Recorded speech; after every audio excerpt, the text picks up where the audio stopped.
Are you ready for the best damn sports radio show on the planet? Man Hour Nation, rise up. And I hope you guys are ready. We are going to have some production issues today. Buck is out, decided to go sledding with his kid, and is now at the ER trying to tend to possibly a broken arm. So hopefully everything is all right. Everybody is okay. Buck needs to, stop going sledding. And so until then, Wyatt and I are going to hold down the fort. We've got a great show planned for you guys. But before we get to all that, make sure you guys are at youtube.com/manhour. Also, make sure you guys are checking out the Facebook page, the website, manhourradio.com. Again, if you guys do a $3 or a $5 subscription, you get to be a part of the after show with us. Last night, we had our first running with it. Had a little bit of problems, but we'll work through those. I mean, it's all part of the growing pains of trying to kickstart everything and get everything going. So to everybody out there who is watching right now and that did not get to see the after show, we apologize for that. But without further ado, let's welcome, as Buck would say, the man, the myth, the legend, the Wyatt Williams. What's going on, Wyatt? What's up, man? Hey, man, it has been a crazy day. I had to drive. First, I woke up at 6 o'clock in the morning, had to get out the snowblow like my entire backyard, get out to the front. Then we had to get my you snowblow the yard? Oh, yeah, we have to so the dog can run around and do its thing. But then you get out to the front and you got to do the front walkway and all that. But then I have to get to my girlfriend's car, and it's 18 inches of snow, so it's up to my knees. So I just take the snowblower, and I just start walking down the block, doing everybody's sidewalk.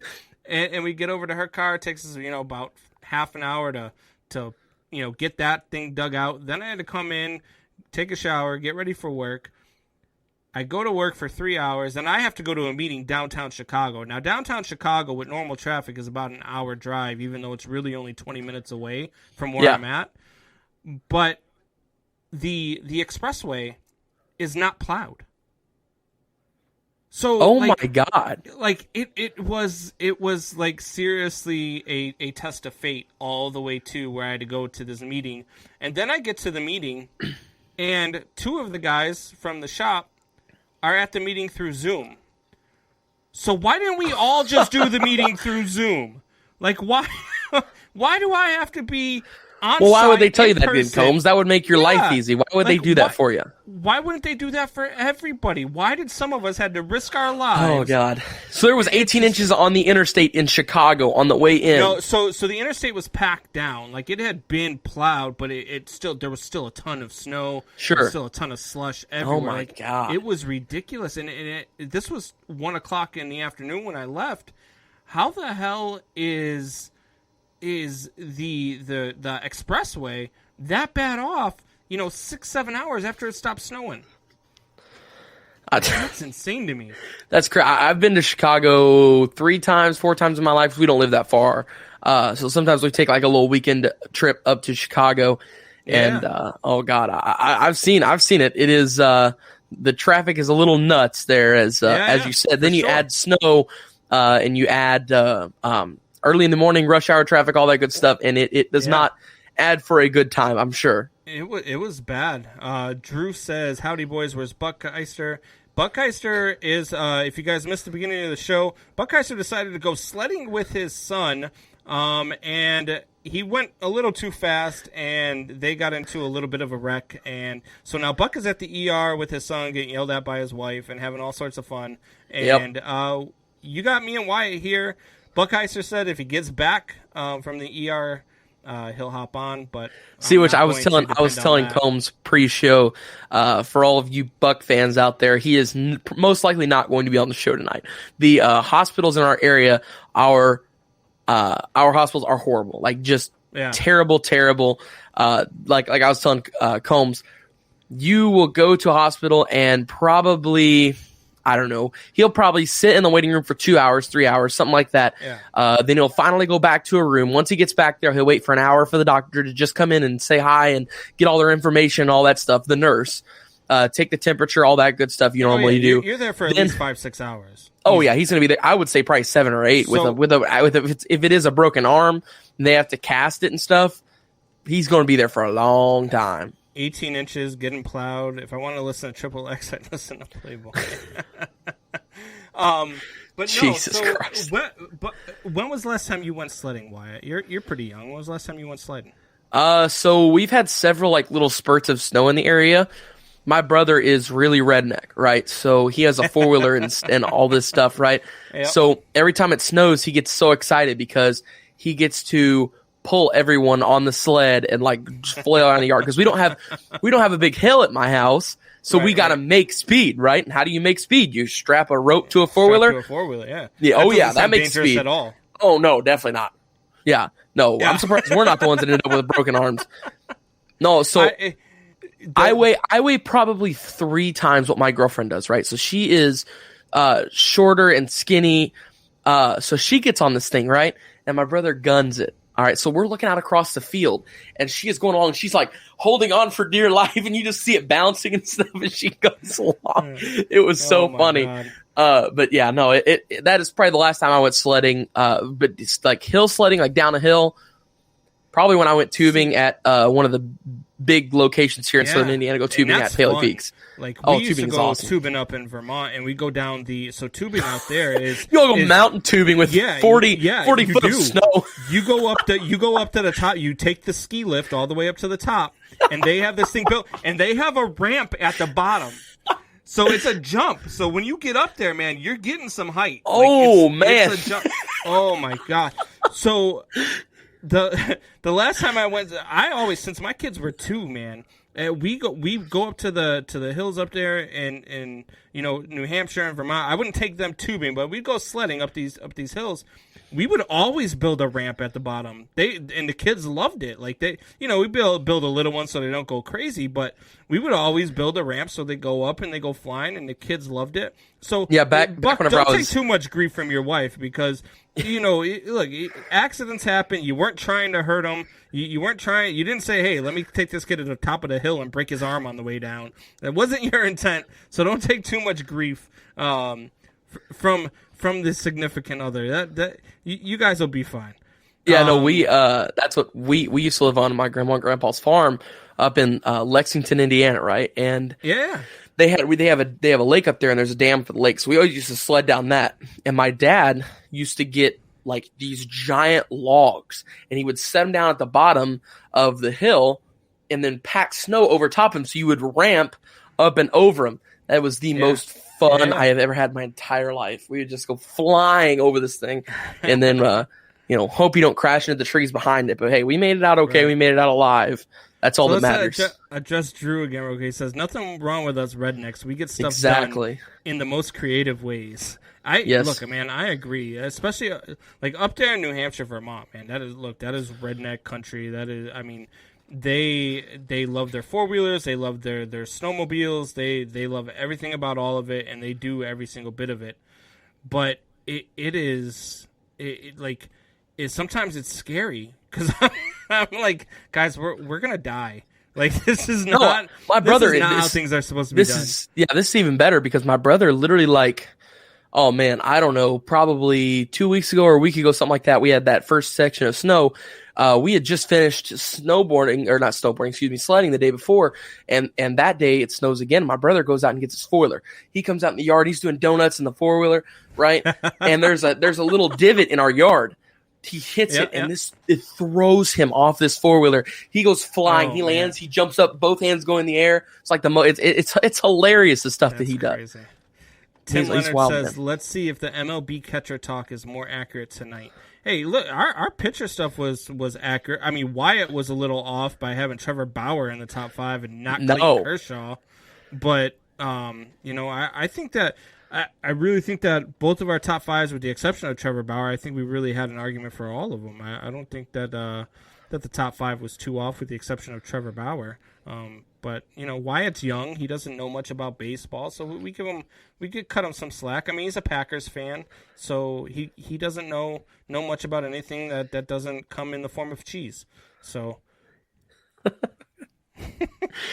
you're just mad. You're just mad because my team's better, man. That's all it is. You're just jealous because my team is green and gold, brother. That's all it is. So speaking of your team being gold, being better. There was an ESPN analyst, and I can't remember which one it was, but I was listening to sports radio on my way to my meeting today, and one of the ESPN analysts says, I think that with Carson Wentz at quarterback, the Bears are a Super Bowl team. What in the I don't think it's wrong, man. Is this guy smoking? It's not wrong. You got to What are you talking about? It's not wrong. Combs, and if this goes through, in a year from now, you're going to come to me and Buck, and you're going to be like, you know what, man? I was wrong. You all were right. I watched film of a quarterback who had a terrible coach, who had a terrible offensive line, who had no weapons, and had a terrible defense, and had a terrible ownership situation. I watched a quarterback who had all of that, had a terrible situation and everything, in a year where we had no fans, all that good stuff. Everything was going crazy. And I watched the film, and I was wrong. All right. I was wrong. And you're going to say that, and you're going to be like, you know what? That Carson Wentz guy was pretty good. And I'm going to be mad because Carson Wentz is going to make the Bears a Super Bowl contender, and you all may have a chance of beating us once. Not twice. You all have a chance of beating us just once. Here's what I think about that. I think that in the long run, at the end of the 2021 season, if Carson Wentz is a Chicago Bears starting quarterback, if Carson Wentz comes into a Bears uniform, you guys are going to be like, damn, Combs, you were right. And you're going to be sitting there laughing because you don't care that you were wrong because the Bears still suck. That's what's going to happen. Here's why I don't like Carson Wentz with the Bears. 2 reasons. One, and the biggest reason, Matt Nagy.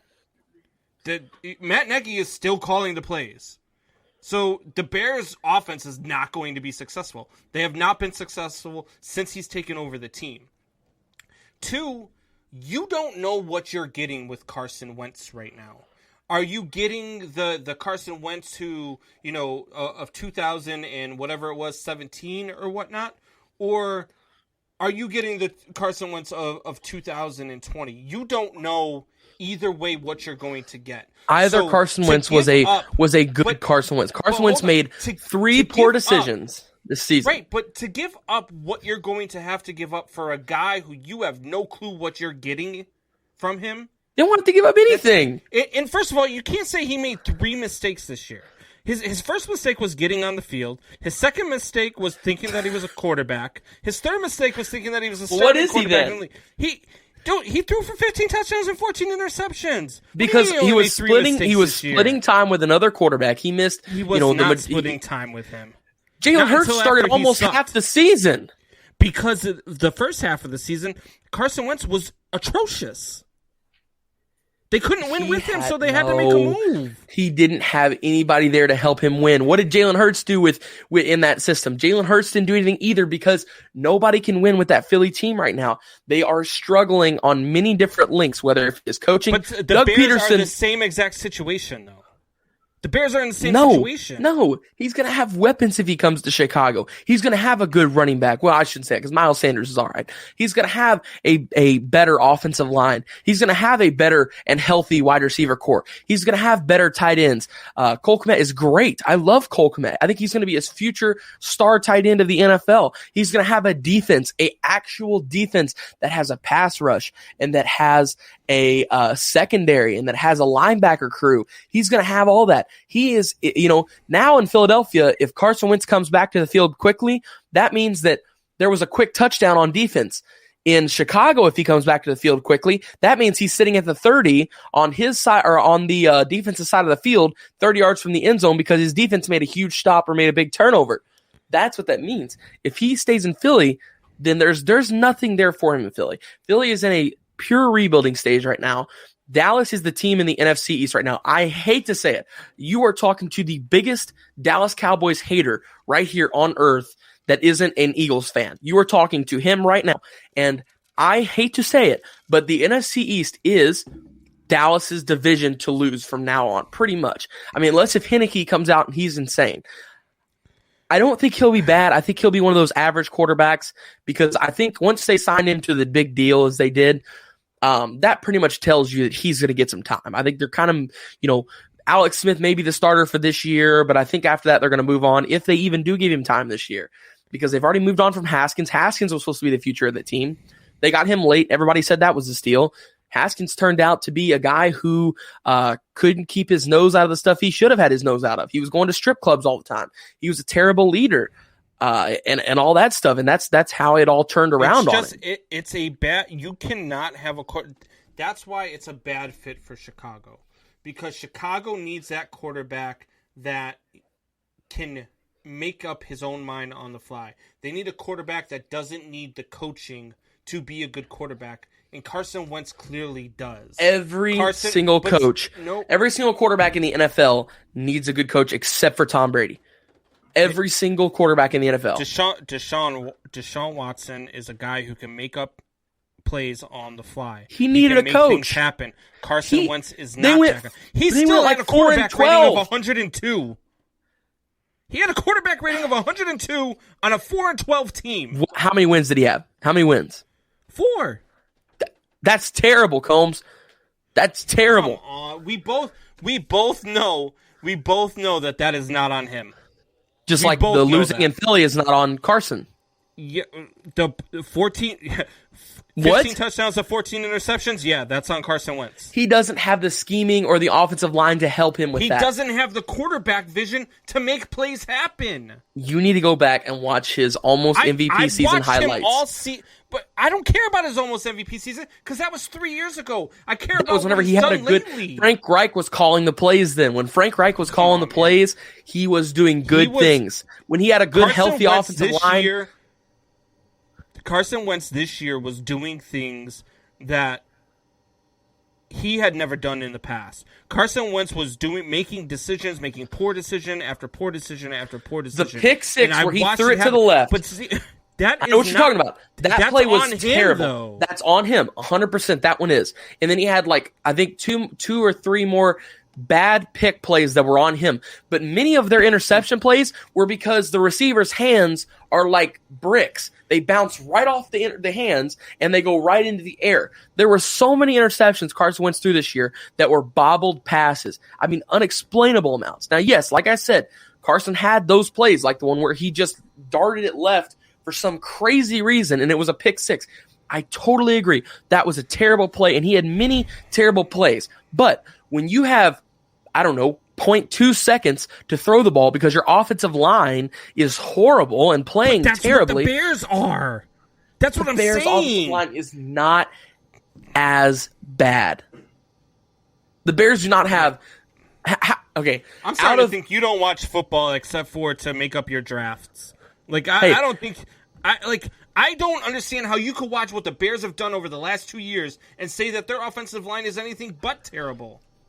I didn't say it was great. I just said it was better than what Philly provided Carson Wentz this year. No, it's not. Even whenever Jalen Hurts had to scramble around and then throw something crazy downfield, and he happened to get lucky half the time.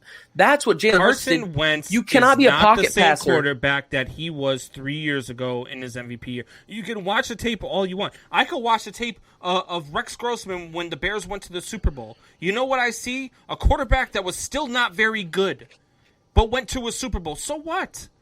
Carson Wentz had a crazy, outstanding season, and then he got hurt. He is not the guy. He is not. If he comes to Chicago, the Bears are still going to be that 10-6, 9-7 team. Might squeak into the playoffs, but aren't going to be very intimidating heading into the playoffs. They're the same team they are with Carson Wentz as they were with Mitch Trubisky. But no, you're telling me Carson Wentz is just as bad as Mitch Trubisky. He's a slight half a step above Mitch Trubisky. We needed to take a quick break. After the break, we are going to get into some other talk. We want to know, is Dak worth $40 million? Find out after the break.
What is going on, Man Hour Nation? Boy, that ended abruptly. I was not expecting that. So, We're all good. But as always, we are ready. I was playing some of the comments during the break. Tori Anderson said to someone call an ambulance and notify the burn unit. Wyatt is getting torched. No. I agree. Come on, Tori. We're Packers fans. We're in this together, man. I put Carson Wentz into the Bill O'Brien Magic 8-Ball, and the trade idea came out. Carson Wentz to New England for a 5th-round pick, 2 nosebleeds at Fenway, a cold hot dog, and a warm flat beer. That's still, you're still paying too much for Carson Wentz, though. No. Okay, so you're telling me, how about this? Let's He's say definitely not worth a cold hot dog. Oh yeah, come on now. Let's say, I know you're joking. Let's say the Bears give up Nick Foles and a 3rd-round pick for Carson Wentz. Carson Wentz, would you do that? What? A 3rd-round pick? A 3rd-round pick and Nick Foles for Carson Wentz. I'd give a 3rd-round pick and Nick Foles for a bag of 3D Doritos. So yeah. I mean, Carson. I'm just telling you right now, like Carson Wentz, a 3D bag of Doritos. That's what he's about worth. Carson Wentz is a half step. He's the same quarterback as Mitch Trubisky, but he's got a little bit. They're so different. Nothing about them is the same. They're not different. That year that the Bears were good, those seems like many millennials ago, right? That one year they were good. Mitch Trubisky did nothing. He played okay. He played good because, once again, you got to be at least halfway decent for your team to be good. But that he was carried, and I mean single-handedly carried, by that defense. Do you realize the Chicago Bears defense, that year they went 13-3, had more interceptions than they allowed passing touchdowns? Okay, that year that they went to the playoffs and they were good and then lost on the double doink, he was 24-12 that year, touchdown to interception ratio. That's not far off of what the same MVP numbers of Carson Wentz, who was. But Carson didn't play all the game. But this past year, Carson Wentz was 16 for 15 in touchdown and interception, and Mitch Trubisky was 16-8. If Mitch Trubisky was on that team, if they flip-flopped, then the Chicago Bears would have beat the Saints in round 1, and Mitch Trubisky, they would have had 3 wins in Philly with Mitch. Actually, no, they wouldn't have, because Mitch would have came out after 2 games, and then Jalen Hurts would have came in. You are out of your mind. I'm telling you, man. Buck would be here to back me. I promise you. Well, yeah, okay. So you're going to pin your hopes on a guy who said Derrick Henry's the 7th best running back in the NFL? I don't agree with all the takes. That's a guy I want to have my back. Oh, you only agree with his takes when he agrees with you, is what you're saying. Of course. I mean, when would I not? I mean, of course I would. Yeah, you're wrong though, and you're getting torched. But let's move on from that talk. Let's talk about Dak Prescott. Is Dak Prescott worth a franchise tag and $40 million? I think after we saw what the Cowboys did with him being gone, yes, because single-handedly, just look at it. What did they do when he was gone? They did absolutely nothing. They are a good team when Dak is in. We saw that. Okay, the second that Dak went out, that team changed 110%. Zeke started fumbling the ball more than anybody else in the league. Amari Cooper couldn't have a consistent game to save his life. Michael Gallup became irrelevant for the first time in a long time. Cedric Wilson actually kind of sort of jumped into that number 2 role, kind of. So everybody really just digressed once he went out. As soon as Dak got hurt, it seems like, what hit the fan. It was all over for that team. So I think after he goes out and they immediately jump out of playoff contention, out of a good team, I think that right there is what got him the deal. I think that now if he would have went out and Andy Dalton would have made them a playoff team, even if they were a 7-8 win playoff team, I still think that they would have went with somebody else. But since that didn't happen and they didn't do anything without him, there's no way of not saying he's worth that.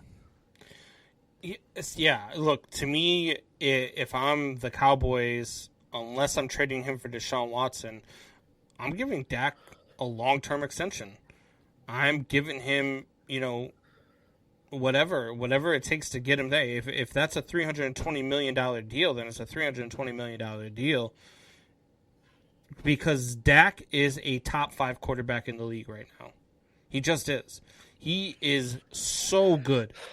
I would say worth-wise, he's a top 5 quarterback in the league because of his age and his talent. But just like, if you're going to say top quarterback 5 quarterback in the, yeah. So, okay, here we go. So this is a guy who got hurt and still led the league in passing for 4 weeks. But that's because all they were doing was passing at that time. I mean, you can't really go off that. He's still. It really does matter because that's all they were doing was passing. That's all they were doing. But he had a ton of picks as well. I mean, like, he didn't just, yes, he threw for a ton of yards. But it's like the Jameis Winston situation. Yeah, it's like you saying Jameis Winston is a top quarterback in the league. Of course, Jameis Winston had all those yards and stuff because he passed 500,000 times. They were losing because of their defense, not because of the play of Dak Prescott or that offense. That they were scoring 30-plus points a game, and they were losing, 38 to 31, 42 to 38. Like, I to sit there and say he was out there and he was throwing a ton of he threw 9 touchdowns and 4 interceptions in 5 games. How many in 5 games? He averaged just under a pick a game. Aaron Rodgers threw like 4 picks this whole season. But not everybody's on Aaron Rodgers' level when it comes to that. Aaron Rodgers is the top quarterback in the league. You want to put him in contention with the top quarterback in the league, then he should have numbers like a top quarterback in the league. And I would bet you that if you go back and look, I bet you maybe not all 4, but I bet you 3 out of those 4 interceptions that he threw were in the fourth quarter when he was trying to make something happen because his defense couldn't stop okay. So you're telling me, okay, I'm gonna name 5 quarterbacks here, right? And you got to tell me which one of these he's better than, okay? Aaron Rodgers, Tom Brady, Josh Allen, Patrick Mahomes, and Russell Wilson. He's not. He's better than Russell Wilson. He's better than Josh Allen. You're out of. Dude, I don't even know. Like, I don't know if it's your youth showing or whatever is the better hell than the case Josh is. Allen? Josh Allen was a top 3 quarterback in the league this year. Josh Allen was better than Tom Brady this year. I would trade Josh Allen for Dak Prescott, absolutely, in a heartbeat. Stop it. Oh, my God. The Cowboys would love to trade Josh Allen and Dak, because then the Cowboys would win a Super Bowl if that happened, all right? And I don't have anything against the Dak. I like Dak. But look at that. Drew, he said it right there. He's throwing for all those yards, and they're still losing. Because they were losing games 38 to 30. If you score 30-plus points in an NFL game, you should win that game. And if you don't, that loss is not on you. That loss is on your defense. No, so they have a great defense. They have the best linebacking core in the league, Leighton Vander Esch and Jalen Smith. Out of your damn mind. Who is a better linebacker core? What is going on Who has a better linebacker core? What is going on with you right now? Like, I don't understand. Like, I don't understand. Like, what you're doing, what you're thinking. DeMarcus Lawrence on the pass rush. They lose the first game. They only score 17 points against the Rams, a really good defense, and they lose 20-17. They beat the Falcons 40-39. They lose to the Seahawks 38-30. The Falcons choked that away. They lose to the Seahawks 38-31. They lose to the Browns 49-38. They beat the Giants 37-34, and that was the game that was the game he got hurt. Yeah. So I don't understand what they gave up 39. They gave up 31, they gave up 38, they gave up 34, then they gave up 38, 25, 23, 24. They gave up 20. Like, these are not games. This is not signs of a really good defense. I don't know what the hell you're smoking. What did you do today? I'm just saying. Are you tired or something? Look at their defense and the numbers and the Pro Bowls they have. They have the best linebacker core in the league. Leighton Vander Esch and Jalen Smith. Jalen Smith is a Notre Dame guy. You should know this, Combs.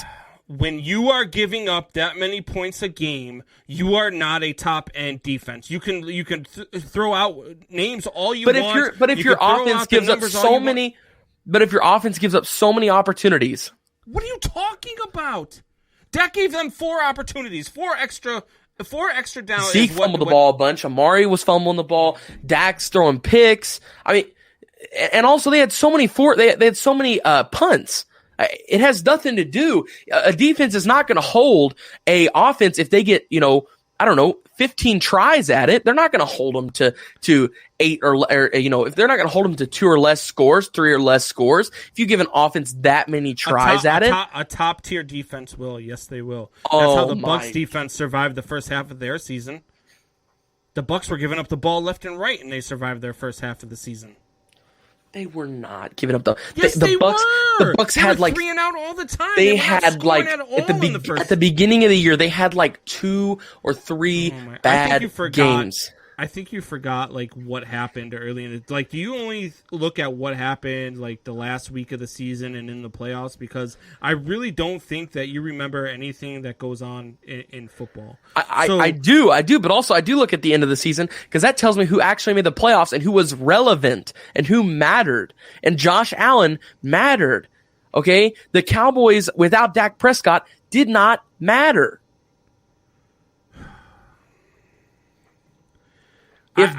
You are on something that I don't understand. I don't get where like to you think Dak Prescott is Carson Wentz better than Dak Prescott? No, he's not. I was gonna kill you if you said yes. No, well of course he's not. During his MVP season he was, but not right now. I think if he's healthy and he has good assets around him, Carson Wentz could be, but he is not. No, at the moment, no, he is not. And in the future, if I had to guess, no, he will not be. No, I will give you that. Carson Wentz couldn't throw for 500 yards if you spotted him 300 of them. Because he doesn't need to throw for 500 yards. Yes, he.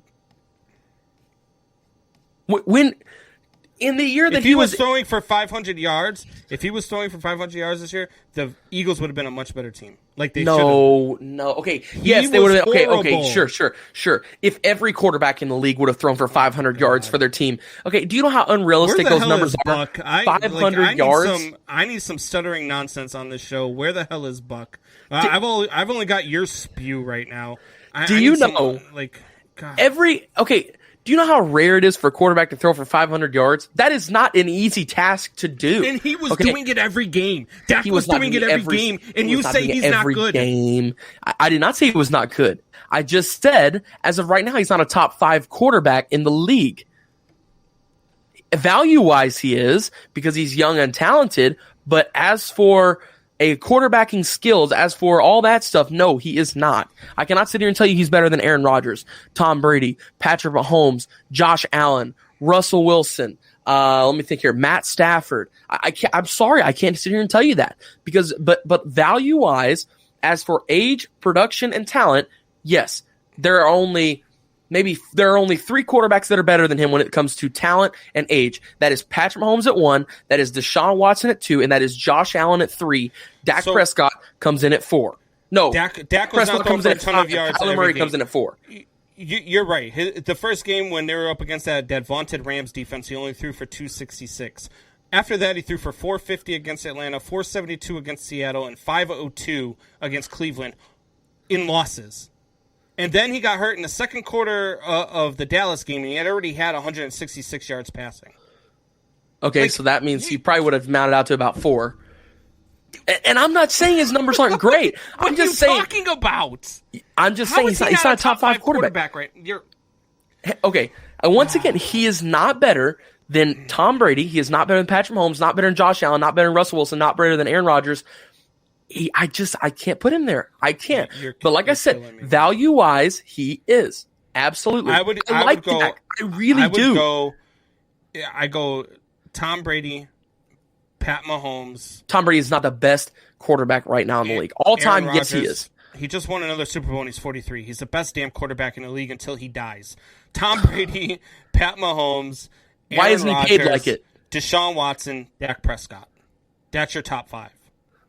No. Yes. No. It is. I'm sorry, but it is. You're wrong. But we're going to move on to the next topic here. The NFL's talking about adding some teams. I know Mexico's been in the mix for a team. They say that Chicago really could use a team. Because they don't have a team right now either.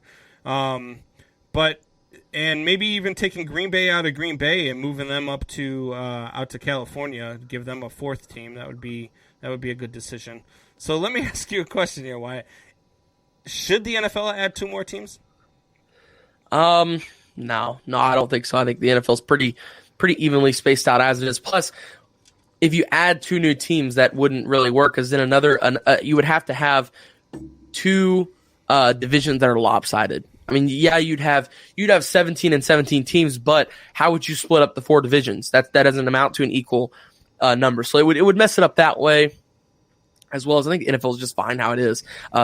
It would be different if it was too overpowered and every single team had all this star power and all this stuff. It would be totally different by that, but there's still terrible teams. I mean, every year, there's no point in adding 2 more teams when we already have the Jets Miami kind of worked it out now and staying with the Browns. So the Jets really every year have sucked. The Jaguars every year have sucked. Kind of, they had one little good stint there in, I believe that was 2016, 2015 time when that defense was going off.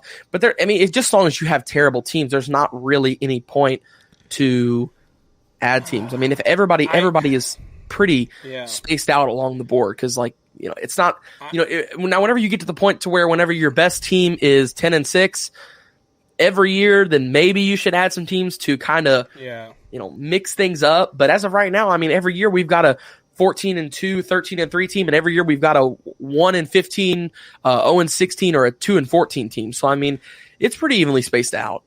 Yeah, and the problem that I have, like in baseball, I can tell you that there's a couple teams that should move, like the Tampa Bay Rays, and stuff like that, to get more. I don't even know how support. Tampa. They'd have better areas, but there's nobody like that in football, because even the Jacksonville Jaguars have a pretty damn good fan base. You look at teams that are down right now. Every team has. The Raiders have a rabid fan base, and they haven't been good in a long time.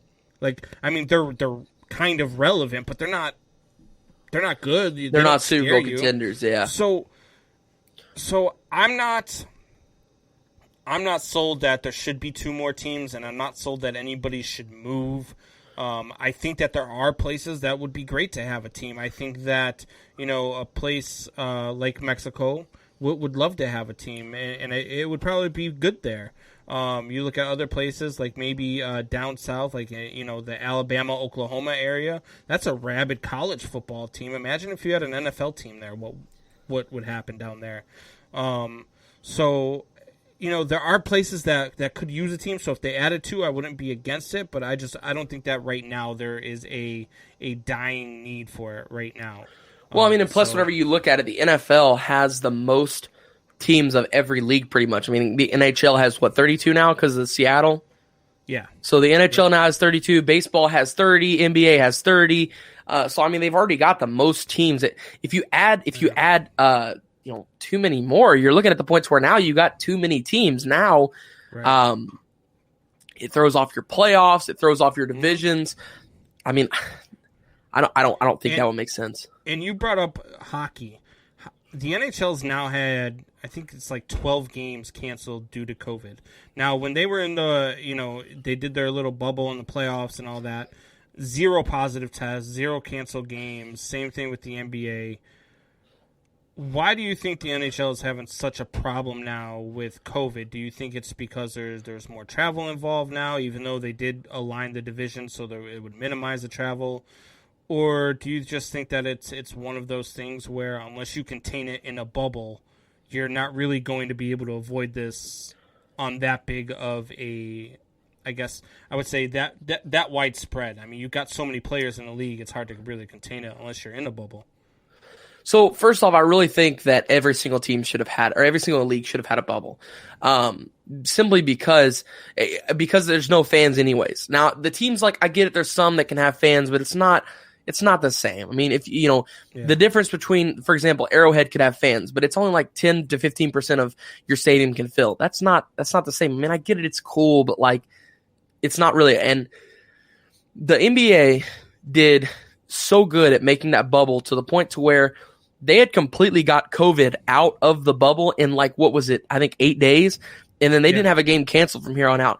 Now, as for to blame it on travel and all that stuff, I mean, here's the deal. If you're traveling in the United States, you're going to come across that stuff. If you're traveling the world, anywhere in the world, you're going to come across that stuff. There's no way to really stop that from happening. So as to say that blame it all on travel, every single league has had a big outbreak. You look at the MLB last year. Remember that? The last season for the MLB, it went crazy. They started breaking out left and right. Certain teams played less games than the other ones. You look at college football, it was the same way. So, I mean, you're not going to stop it. The only way to truly stop it is a bubble. And that's what, like, I don't like the idea of a bubble because I don't like the idea of fans not being involved. But when it comes to the fact of I love sports and I want sports to continue on, you really can't do that without a bubble if you're going to talk with speaking on the fact of fans or no fans. If you're going to play and you want COVID out of this and you want it out of play here and you want to play your league without being touched or any of that stuff, you're going to have a bubble. Yeah. Or if you want to risk it, then, you're going to have COVID issues. It's just that simple. This is a airborne illness. This is a disease that can get to you. That's why we all got to stand 6 feet apart. It can reach up to 6 feet. So, but you could be walking past some random. Yeah. I mean, you could be walking past some magic number. Exactly. And I'm sure it can stretch farther than that. But anyways, you can be at a gas station and walk past some guy and get it, just because you walked past him. That it has nothing to do with, sharing a drink or anything like that. I think that it's just because it's so widespread. They're not in a bubble. That's why it's different than it was last year. But they'll get it under control like every other sport has and every other sport will. Let's get to some comments here before we take another break. Tim Leonard said, "Hi, Bias. Nice to meet you again." I think he's talking about your Dak Prescott take. Deshaun Watson was tossing 300 to 400 every week. Yes, he was. Let's see here. Tim Leonard, I just created a new drinking game for the radio show. Anytime Wyatt refers to a player's past stats or refers to the Packers when not needed. Oh, man, we'd all be drunk by the end of the first 10 minutes of the show. Like, y'all are just jealous I'm all about that stats, man. Yeah. The stats from 3 years ago. Check out, he was good in 1974. Like he would be amazing right now. Iowa was going to get a team, but Minnesota would want one then too. It's like you with MJ, man. He was good in the 90s, but he'd be great now, right? Shut up. Portland, OKC, it goes both ways. Toronto, St. Louis, Vancouver, Mexico City, and one other for the NFL. It does not go both ways because we're talking about greatest of all time in a sport, not right now. Who's the top five? Like you're out. Just stop. Then let's see here. You're not gonna pull any of these up, Combs? Come on. Give me a hashtag Wyatt is nutty if you think his takes tonight are out of the nut house. All right, here we'll show some of the ones that you didn't want to show here, Combs. How about my peak and splash 6'2" says Tori Anderson. About Michelle that one says right hashtag there. is Combs is old. Stop. I'm trying to put it up there. I'm trying to put stuff up there too. Can't be two of us. Hashtag Combs is old says Michelle. Michelle, go to bed. We're taking another break. We will be Combs is old. Sorry.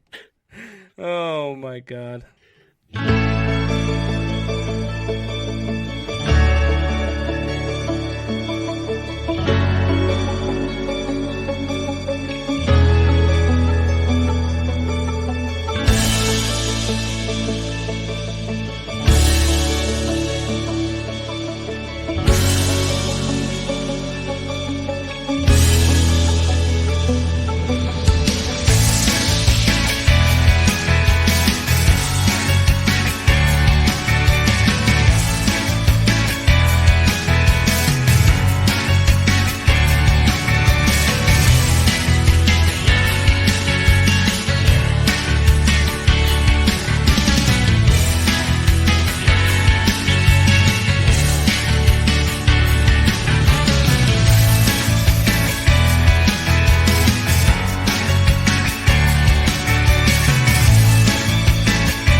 What is up, Man Hour Nation? It is the Wyatt Williams, and we are here with the amazing segment, Two Lies and a Truth, call it Liar Liar.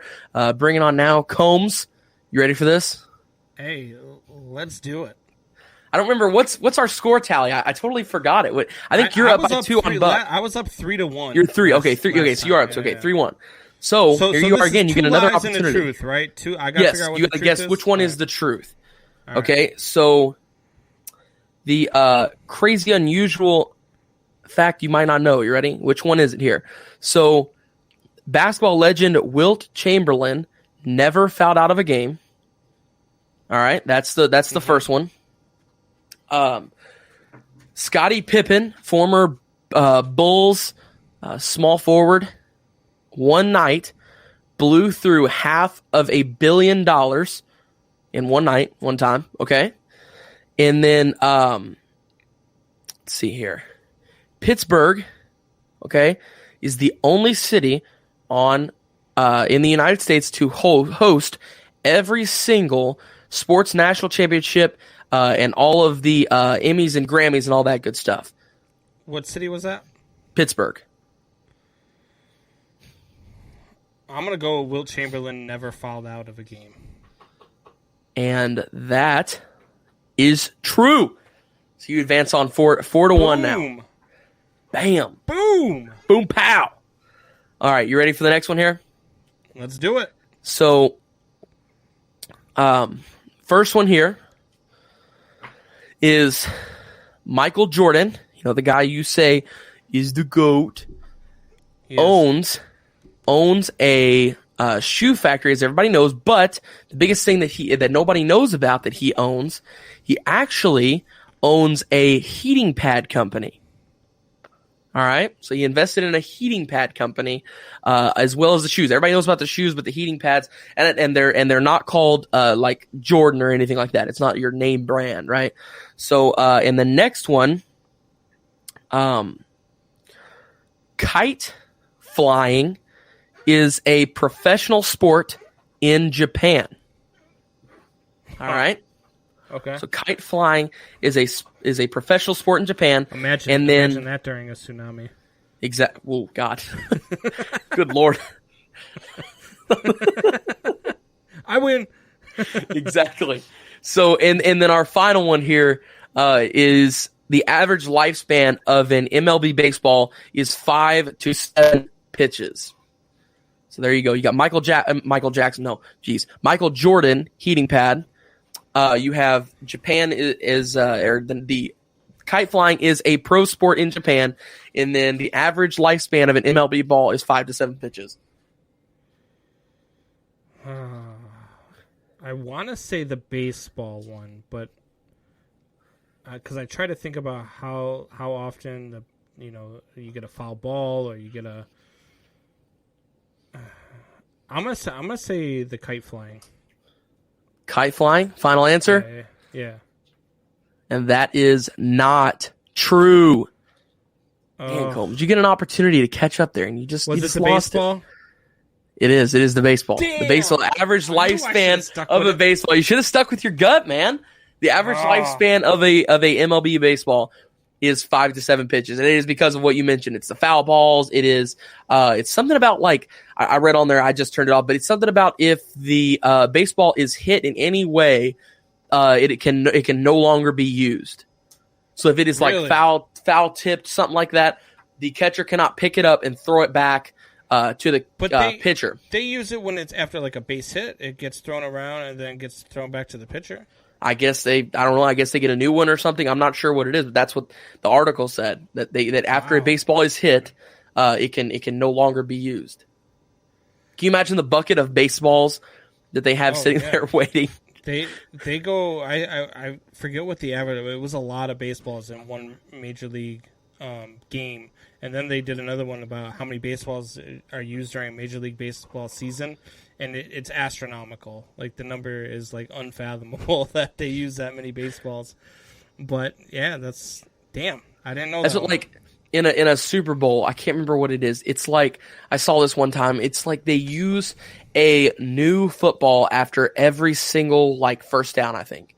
Yeah. After every single first down, they bring out a new football in the Super Bowl. So like, I don't even know what the number is that they use, but they use a ton of footballs in the Super Bowl. That's for money though, because they like selling that stuff off and making money in auctions and stuff like that. Oh yeah, it's ridiculous. Well, because something's got to pay for that ball, right? The NFL's got to make money on it some way. So I'm one of two. We going for a third one? We got a third one here? Or sure, I'll pull up a third one here. No, I only had two, but I will pull up a third one for you. How about this? All right, let's do it. All right. So, all right. Golf is the only sport to be played on the moon. So that's the first one. The second one is home teams in the NFL must provide 100 National League footballs, the Wilson, the Dukes, or whatever, the nice NFL ones. They must provide at least 100 of those per game. The home team has to.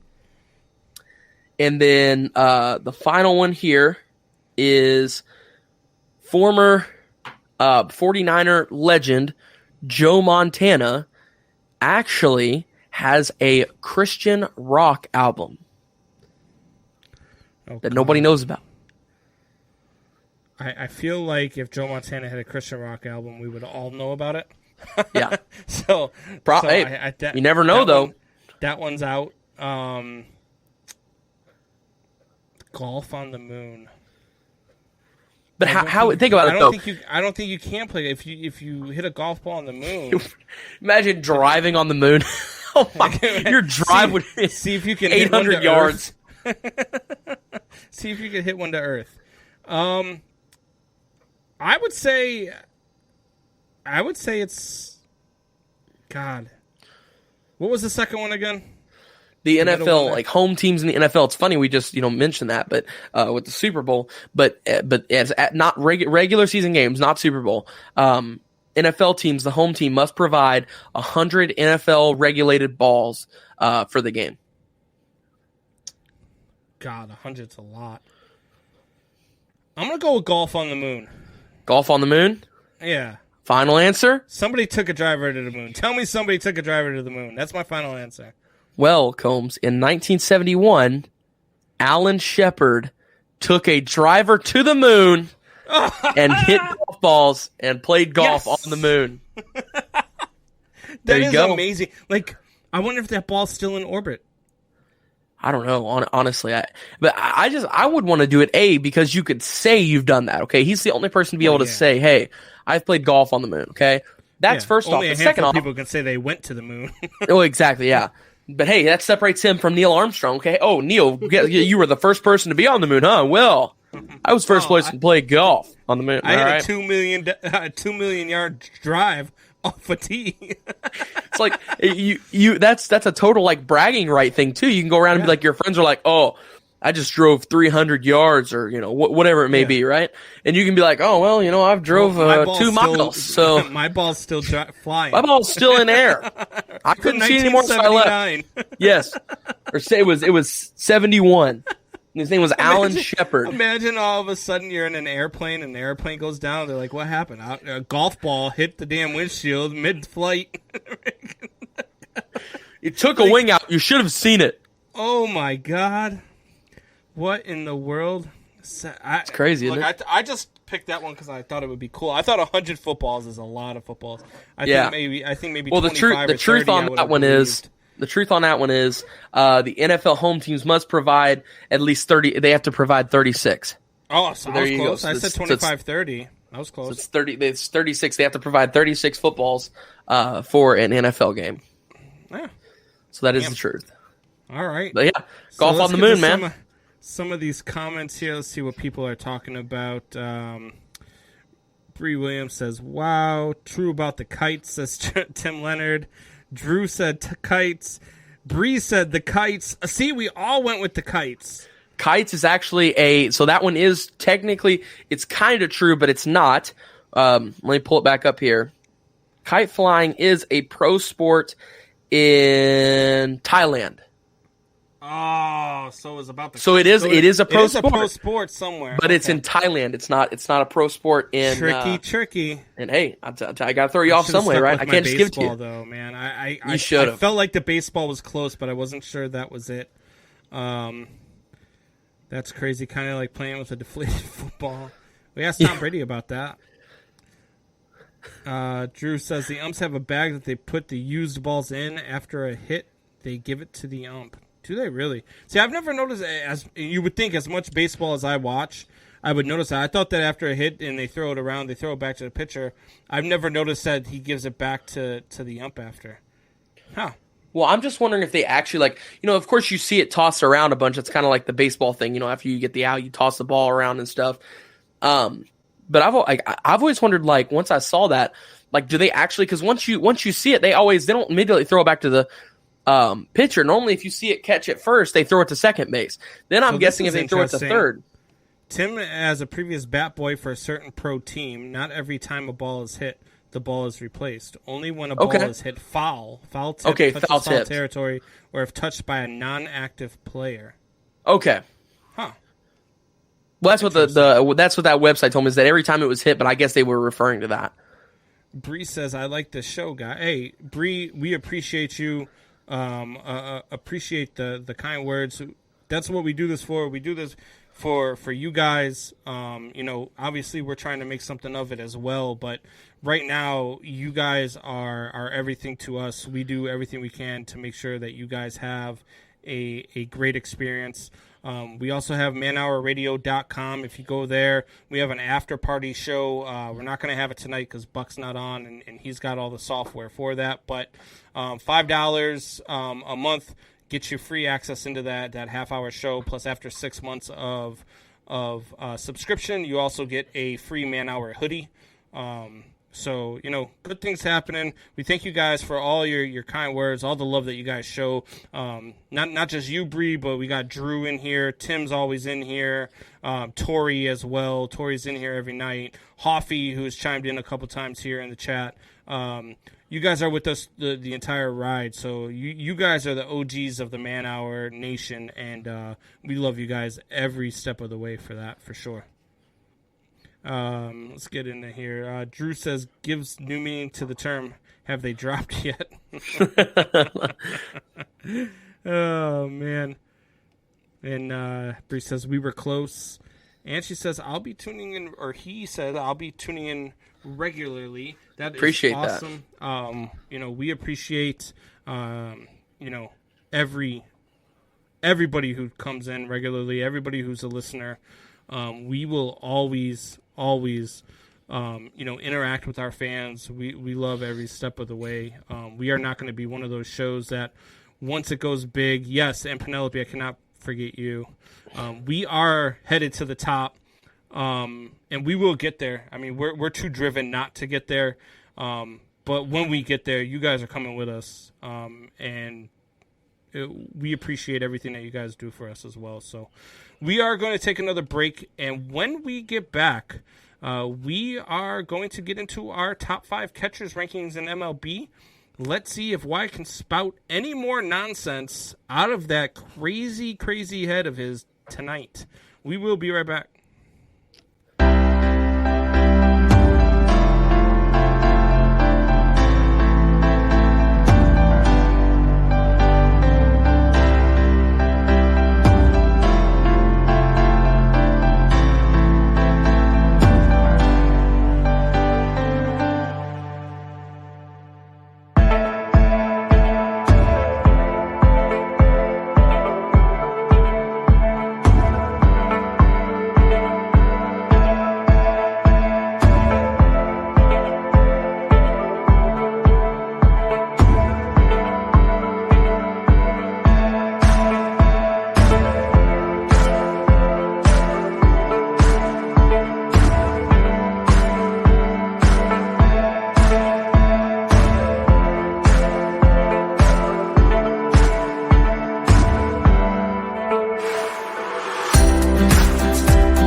Hour Nation, welcome back. If you guys have not yet donated to Angel with an A, the Memorial Motorcycle Ride has come up May 1st, 2021. You got plenty of time to go ahead and donate. But even if you can't donate, head over to manhourfacebookpage.com and just give the link a share so that we can get this thing to be as big as it needs to be for support. And it also brings money for a scholarship for a kid, or more than one kid who cannot necessarily afford a good education. So let's go ahead and get this stuff done. Let's make Man Hour Nation the prime supporter of Angel with an A. Wyatt, are you ready, buddy? I'm ready, man. All right. The real question is, are you ready, Combs? Last night you gave us Trevor Bauer over Top 5 Clayton pitcher, man. Kershaw. Trevor Bauer has had 2 of his 9 seasons where he's at an ERA of under 4. But somehow he's a top 5 pitcher in Major League Baseball. I'm not quite sure how that translates. But nonetheless, we are going to move forward here, and we're going to go with our top 5 catchers. Starting with number 5, Wyatt Williams. Who do you got? At number 5, I have the Oakland A's very own Sean Murphy. Okay? He is incredible on both sides of the ball. Great offensively, great defensively. Awesome with his bat in his hand. A power hitter, as well as he is arguably, I think, probably could be the strongest armed catcher in the league. He is definitely up there on that one. It is close. It is close. Not saying arguably, not saying he is, but he is a very close competitor for that one. So I have Oakland A's. I have the Oakland A's very own Sean Murphy at 5. All right. I mean, I can kind of buy that. I don't have Sean Murphy on my list, not in my top 5. He's definitely a top 10 catcher right now in the league. Very young, very a guy that not a lot of people know about, probably because he plays in Oakland. For some reason, everybody sleeps on Oakland every year, and they seem to sneak up on everybody and somehow win the division and make the playoffs every year, but people still sleep on them. But I don't have him in my top 5, but it's not to say that he couldn't be a top 5 catcher. I know MLB Network, when they did their top 5 catchers right now, I believe he was in their top 5 as well. But I don't always agree with the baseball writers either, as we've heard in the past. So at number 5, I actually have Will Smith of the Dodgers. Look, this kid's not going to blow you away with his bat. He's not, he's going to be a career 270 type hitter. But defensively, and the way this kid handles a pitching staff is phenomenal. I really like watching Will Smith play the game of baseball. I really like his leadership. I love the way he handled that pitching staff last year during that World Series run. And he still can provide a spark at the plate. He's not an automatic out. He's still got a decent stick for a catcher. So I went with Will Smith at number 5. At number 4, I went with Salvador Perez. A lot of people might not have Salvi on their top 5.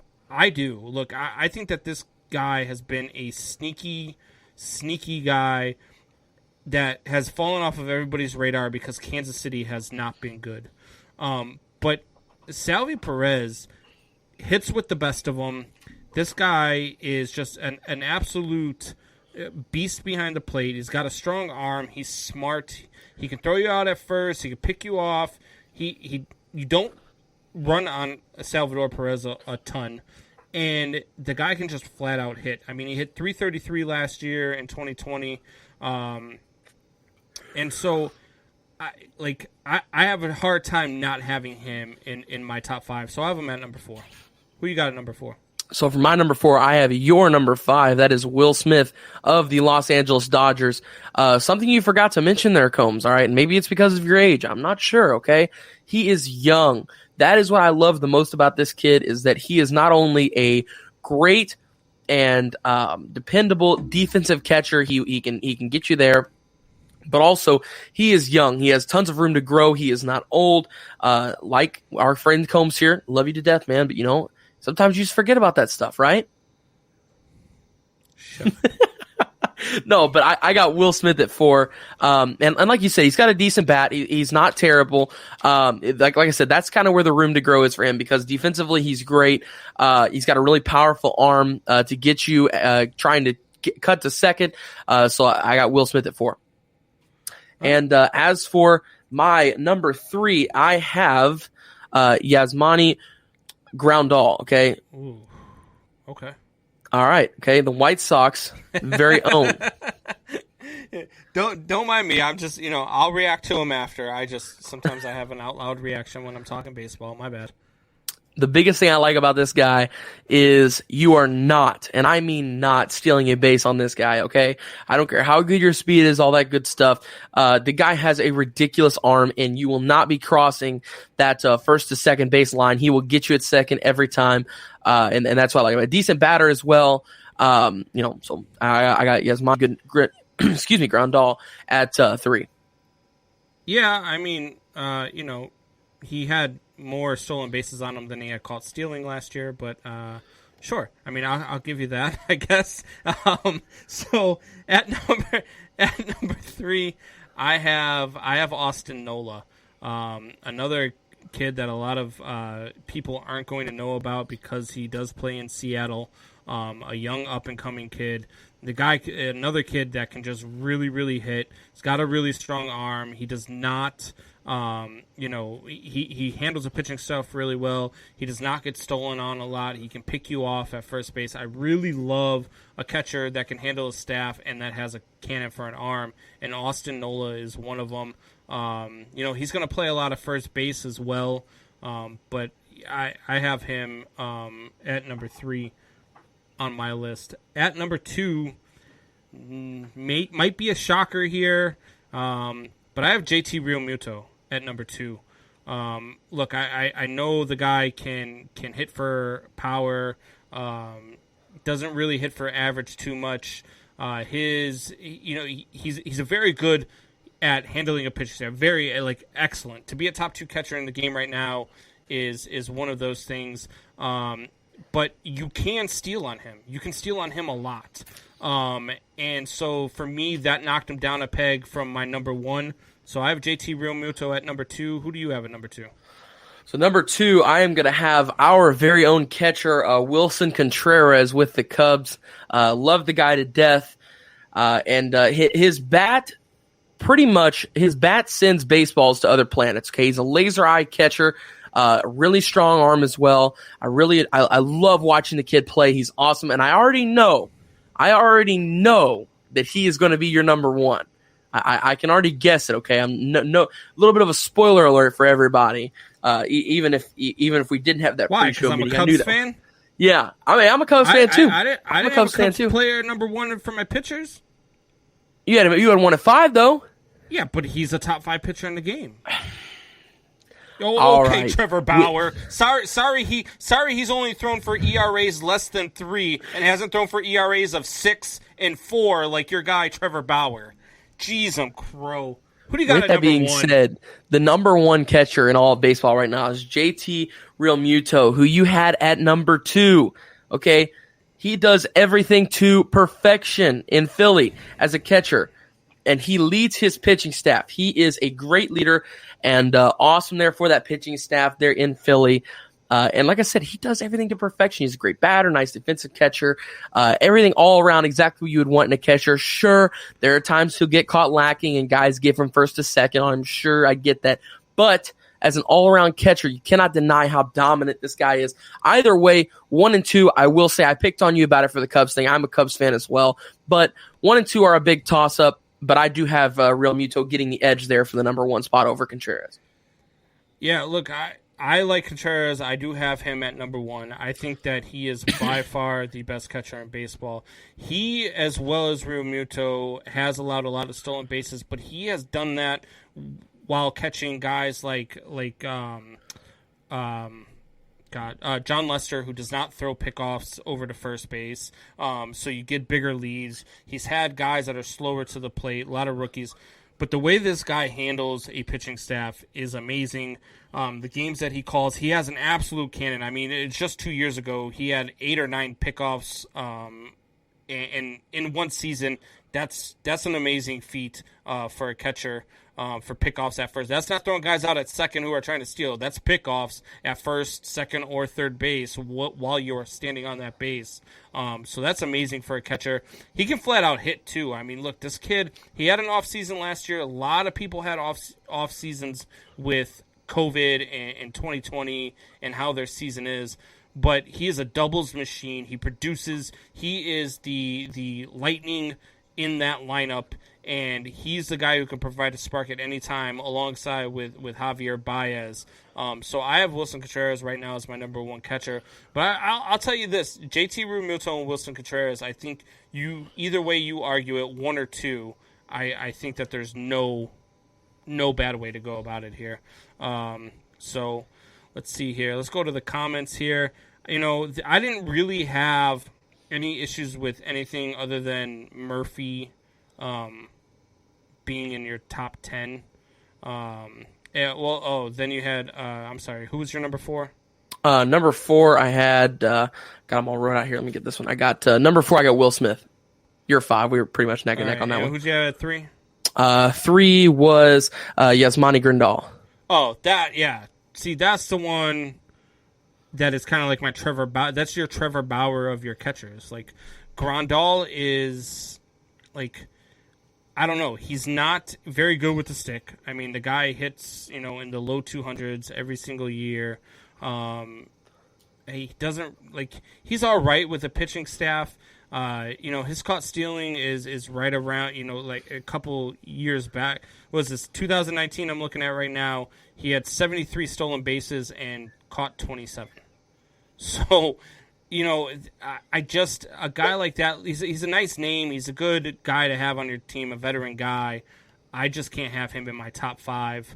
And then, even, and I'll get to some comments here, where with having Murphy in the top 5, like I can argue it. He's definitely top 10. Timothy Leonard says agree with Smith at 5. Murphy is a top 10. Drew says I loved watching Mike Scioscia. So Mike Scioscia was a great catcher. I did like watching Mike Scioscia. He was a very good catcher. And the Dodgers were good back then. I really liked Mike Scioscia as a player. Liked watching him. Very good catcher. Timothy Leonard says Perez is a solid 5. I mean, look, a lot of people sleep on him again because Kansas City's not very good. So people tend to forget about those teams with those players that aren't very good, which is why I think nobody's really seen Nola yet, and nobody's even seen your guy there, Murphy, just because they're on sleeper teams. They're on teams that nobody really watches. The A's being a West Coast team, not a lot of people other than myself or maybe even Tim Leonard, who watch a ton of baseball, are going to see those guys play. But Salvador Perez is just a beast. The guy can hit. The guy can field. He throws you out. Like this guy is an all-around catcher, and he's just an all-around baseball player. I definitely like Salvi Perez in the top 5. Did you take issue with anybody in my top 5? No, I thought your top 5 was all right. All right, so what you're saying is mine was good. Yours kind of sucked because of Yasmani Grandal, but okay. I thought we were both pretty even, though, across the board. I mean, even our 1 and 2 was kind of flip-flopped across the board. Timothy says, Wyatt talking about baseball reminds me of Stephen A. Smith's UFC commentator. He's calling you out, Wyatt. I know, man. I don't know why. I thought Tim was on my side here, but you know what? I guess not. Who do you think will be the breakout catcher this year? I'm going to have to say Nola. Again, not a lot of people have heard about him. Me having him in the top 5 probably surprised some people. But I've watched this kid play. And Austin Nola is a stud. And Seattle is in good hands with him. Again, he is not just a catcher, though. This guy can play first base. He can also play second base, too, which is weird for a catcher. But he is very solid behind the plate, and he can hit. He is going to be another, again, just like a Salvador Perez. And once people see him play, I think people are really going to know that name. So that's who I would have as a breakout catcher, would be Austin Nola. Wyatt, you have any breakout catchers that I think just honestly, Google I'm gonna breakout catchers 2021. You come up with a couple. No, I'm gonna agree with you on Nola. I think you hit the nail right on the head there, man. Honestly, I was a little surprised you had him in your top 5. Like I said, I didn't have him in my top 5, but with that being said, I could definitely see him being the breakout catcher of the year. Yeah, for sure. And Hoffy says, "I watch the Athletics, jerk. I live in Oakland." Well, yes, I mean, outside of people in Oakland who are obviously going to watch their team, then yeah. But for those of us, Central Standard Time, Eastern Standard Time, West Coast teams just don't get a lot of love, especially in baseball, because unless you are a pure baseball fan, you're not watching teams that aren't your team, for one, and for two, you're not staying up till 1 o'clock in the morning to watch a team play baseball. I am. Timothy Leonard, I'm sure, does, but there are a lot of people that don't get to see them. And Timothy chimes in, James McCann will be a breakout catcher now that he doesn't have to share duties with Grandal. See, I don't think James McCann is really a breakout. I have James McCann James McCann for me was 6th. When I went through my list, I had a hard time putting Will Smith ahead of James McCann, but ultimately I did because of the way he handled his staff in the World Series run. I think James McCann is a very good catcher. I thought he was good with the White Sox. Handled that young staff really, really well. The Mets got a steal with him. So I love James McCann, and I love him to the Mets. I mean, yeah, I see what you're saying. He can definitely be a breakout catcher, but he's already been good. So when you say breakout catcher, I'm thinking of like rookies or something that somebody didn't really know of.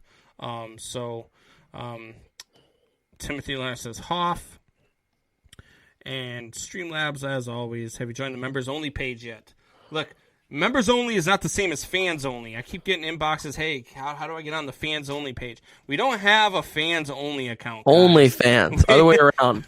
Or OnlyFans, or whatever the hell it's called. We don't have an OnlyFans account. We're not putting, we're not sitting here in our underwear or anything like that. So if you guys are looking for that type of stuff, which, Hoffy, I know you are, we don't have that kind of stuff on our page. Our members only page is going to get you free swag. It's going to earn you points. It's going to get you into the after party after the show. So there are lots of things that our members only page is going to bring you. And again, for only $5 a month, you can be a part of Man Hour Nation. I don't have the sweatshirt with me here. It's kind of warm in the house today since it's negative 110 degrees outside right now. My in-laws have the heat set at like 95 inside the house. So I don't have the hoodie with me right now, but I can show you guys the hoodie tomorrow. It's a very nice one. The one that I took was in black, and once you guys are there for 6 months with the membership, you'll get one of those for free. Or you could go always and click on manhourradio.com, click on the merch, and you can get some merchandise. You can purchase some merchandise. We have stickers for your cars, stickers for your notebooks. Hell, I've got one sitting here on my iPad, as you can see. So we've got all sorts of good stuff there that we can get you guys. So feel free to take a look. Head over to manhourradio.com and check out all that stuff that we have going on. Timothy Leonard, I'm looking forward to discussing preseason standings. I bet Wyatt puts the Packers somewhere in the ALC. Hey, he probably does have the Packers winning. He doesn't have the Packers winning the AL Central because he knows that they're not playing baseball, but he'll tell us why the AL Central winner is so much like the Packers and why their best pitcher is so much like Aaron Rodgers and how they are so much like, a great team just like his cheesehead Green Bay Packers. Right, Cheese. Wyatt? Yeah. I mean, look, you have to admit, you bring the Packers in on a lot of conversations that you really don't involve the Packers. I do, but that's because they are the best. I mean, you gotta, the best makes the best show better. I mean, that's all it is. And then Hoffy and Tim Leonard. Hey, Leonard, I thought we were doing our own baseball show. And Timothy chimes in, Hoff, let's do it. Hey, boys, you guys are, look, you guys would have a great show. I've talked baseball with both of you. You guys are both very good baseball minds. You guys would have a very good baseball show. You guys should definitely hook it up. See what you guys can do. And bring, as Hoffy says here, share some real baseball knowledge with the people. Hey, I'm trying, but, I can only do so much with Wyatt.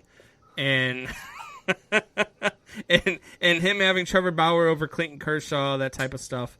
But maybe, on Wednesdays, instead of having a baseball lackey Hoffy on, if he's going to have his own show, we can get somebody who really knows baseball in here to discuss baseball with me. That would be amazing. What do you think, Wyatt? We should get somebody who really knows baseball, right? Yeah, of course. You're just jealous. Everybody in here, Tim Leonard, you're just jealous. I know more about baseball than you. Calling him out. Ooh. Tim Leonard. I mean, I know that that's not true, but Tim Leonard, you're going to let him talk to you like that? Tim Leonard has probably forgotten more about baseball than you'll ever know, but... We can talk football. How about that? Oh, boy. Here we go. He's a Titans fan, man. Oh, well, then he has no room to talk to me.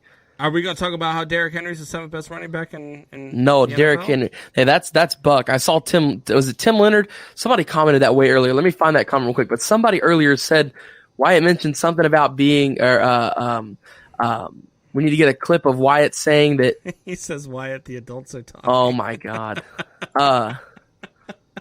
Somebody on here said, I don't remember which one. I don't remember where it is, but somebody on here said that Wyatt mentioned that Henry was that was seventh. We need to get that clip. I wasn't the one who said that. I'm not taking that one. I said Henry is the best running back in the league. Buck said he was the seventh best. I've got him fourth. And then fourth, as a true running back, though, I can't put anybody else above him. You can literally just hand the dude the ball and he just mows people over and he picks up yards. I mean, he ran for more yardage than anybody else in the league this year. I just think that CMC and Zeke and Saquon are just more versatile. I think that they're better all-around backs because you can get them out of the backfield. They have great hands. They are shifty. They make you miss left to right, not just north to south. So that's where I go with him at fourth behind those three. I mean, again, I'm not a big Zeke fan. I don't really like the guy personally, and I looked for so many reasons to make it so that he wasn't the best running back in football when we did our list. But I just couldn't. I couldn't. The numbers were they were too overwhelming. They weren't even close. I was like, well, if there's somebody who's close, I'm going to make him number two. And there wasn't anybody who was even close in the numbers category. There might be now this year after the rough season that he had without Dak, but I don't know. I would have him fourth behind those three guys. I know Timothy Leonard probably disagrees, but I would definitely have him fourth over those after those three. Tim Leonard says, Leonard, can I get some backup on the Braves being the most underrated pitching staff? Underrated, possibly. And you don't need Timothy Leonard for. I mean, he'll probably back you up on that too because he's a Braves fan. But I mean, they're going to be good. They're going to be sneaky good, but they are. I mean, that Mets pitching staff is phenomenal to me right now. The Mets are the best pitching staff in baseball, and then it's the Padres, and then it's the Dodgers at third. I don't have the Mets. I'm sorry, the Braves. I would put probably the Braves are probably a top 5 pitching staff in baseball. People like Wyatt are why I shoot middle. So Wyatt, do you know what shoot middle means? No. All right. So in softball, if the pitcher's talking trash or if the other team is getting on your nerves, you shoot middle, which means when that ball comes in, you're aiming for the pitcher to try to knock him down. But you have to start by saying, middle's open! Buck! What's going on? What's going on, fellas? Are you done breaking arms? I'm close. Only close. Okay. What ended up being the diagnosis? Not broken. That's good. No cast or anything. So what was it? Like just he hurt his arm? Was Cindy is going to kick Buck's butt. Yeah. And so we have it is a foam sled, right? It's super slick on it. And then I'm like, hey, let's put some wax on it. Make this thing go super fast, right? Oh and my God. You said let's she put was some gone, man. She was gone. And a 2-year-old with on my back, like I was laying down, he was on top, and I bet you we were going 25. Oh my God. Yeah. But so we were talking when the show first opened. I let everybody know you were going to be a little late and that you had a sledding accident. So then we got into talking about when the last time we went sledding. And right. I had we used to go up to the ski mountains, and we would go down the damn ski mountains in a tube, and there'd be a jump at the bottom of it. Right. So I mean, we're going down there quick. Wyatt over here was hitching onto the back of a 4-wheeler and having that spin him around the yard.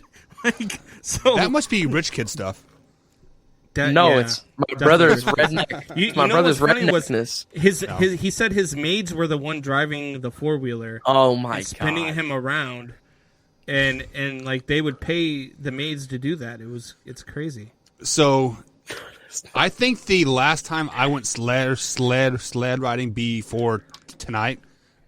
We actually took the hood off of my car, off of my Chevy Illumina, 1996 Chevy Illumina. Literally took the hood off, drilled 2 holes in it, tied it to the back of the bumper, and we drove around the yard. And bada bing, bada boom, there's your redneck life right there, isn't it? Oh man!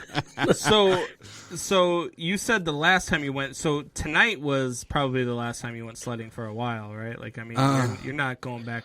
I have plans to go tomorrow afternoon, so joke's on her. Kids aren't going. It's just Buck. Drew wants to know: did they do a CAT scan? Did they find your cat? That is a Billy Bob thing, and they scanned my cat, and my cat's good. Yeah. Yeah. Varsity Blues. Why? Do you know what Varsity Blues is? Yes.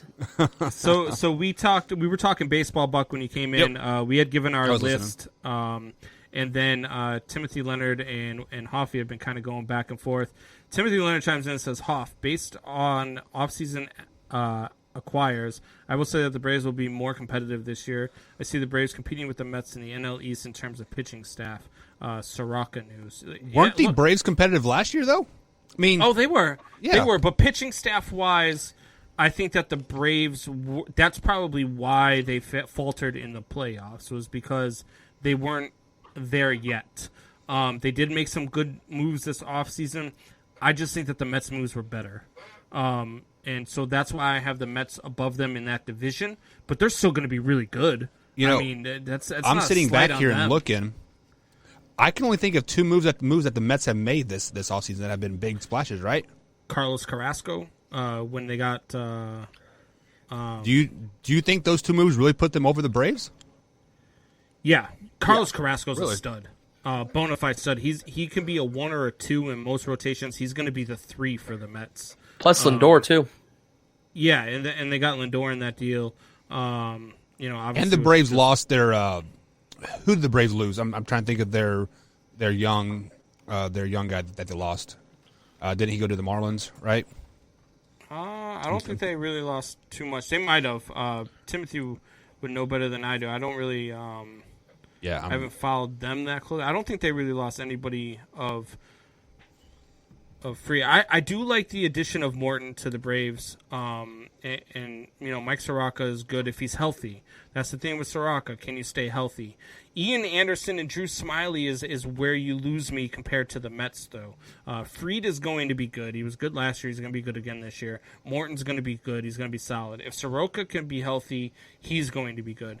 But Ian Anderson and Drew Smiley, I'm kind of, that might be, that might be tough for you guys. And then if Soroka or Morton or Fried go down to injury, it's going to be really tough for the Braves to recover from that.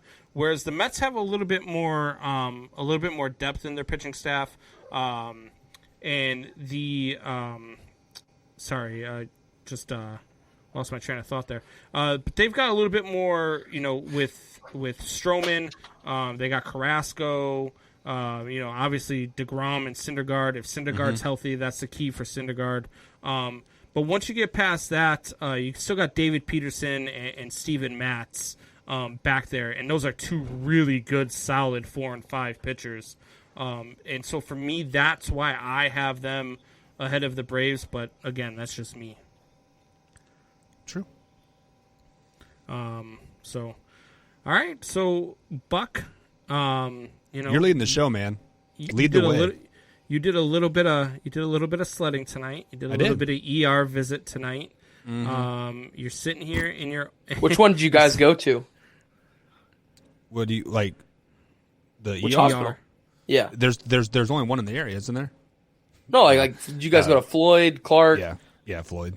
Floyd. Oh God, how long were you guys there? How long was the wait to get back to a room? Well, you see, we have a inside source there. Cindy's been has been a nurse at Floyd for 19 years. So she called her doctor friends like, "Hey, are you working tonight?" And like he's like, "Yeah." So we literally walked back into his office, and he was ready to cast before the X-rays were like even done there. So we were like we were in and out pretty quickly. Me and I say pretty quickly. There was still for like an hour and a half, but still it was pretty quick, right? For it was. Everybody's happy to see you, Buck.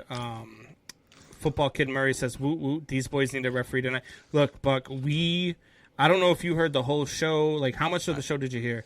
I just I jumped in the last 5 minutes when you said the middle was open, and we had a very heated first 45 minutes.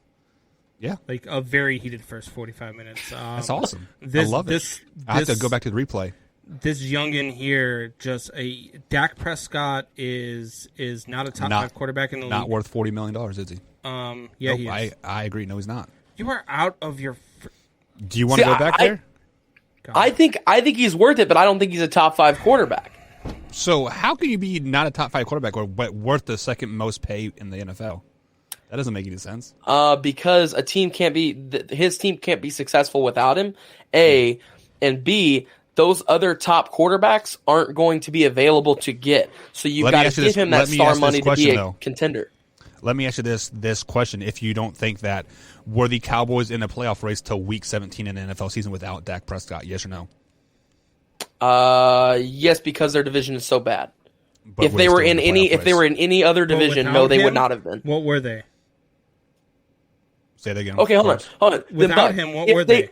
If they weren't in the NFC East, Buck, if they weren't in the NFC East and they were in any other division, would they have been a playoff contender?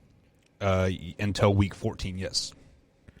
They weren't 6-9 without him. They were 2-3 when he went down.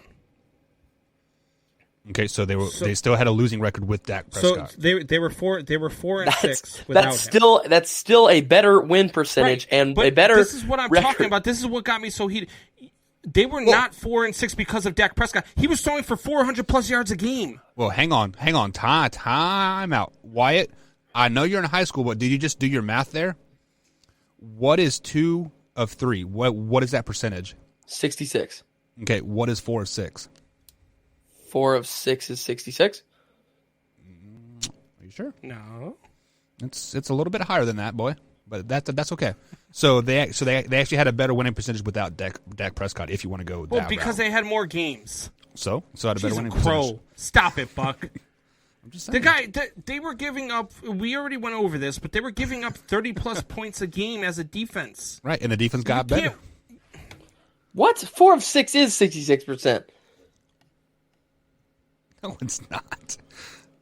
It's actually probably lower than 66%. Actually, I don't know. I'm just trying to do numbers off the top of my head. Not very good. Oh, my God. I don't know what to do with you guys. How can you put that on Dak Prescott that they were 2-3 without him when they were giving up so many points? I'm not saying it was on Dak Prescott. I'm saying it was on the defense for and putting then you Dak said the Prescott. defense got better. How did they get better? They weren't giving up 45 points a game. What? after the week after he went down, they lost 38-10 to the Cardinals. Then they lost 25-3 to the Eagles, 23-9 to the So they're getting better. Only giving up 25, 24-19 to the Steelers. Lost 41-16 to Washington. 34-17 to the Ravens. Let's see here. They won one and they beat the Bengals 30-7 without Joe Burrows. Then they give up 33 points to the 49ers. So, like, I don't know where they got back. And that's where Wyatt lost. And he's like, oh, they had one of the best defenses in the league. What? 4 out of 6. What? It is 66%. Oh, my God. Why? It literally took you like 10 minutes to figure that out. I'm trying to do an online calculator app. Okay, I can't just do percentages off the top of my head. 4 out of 6. You have your phone. Go into the calculator.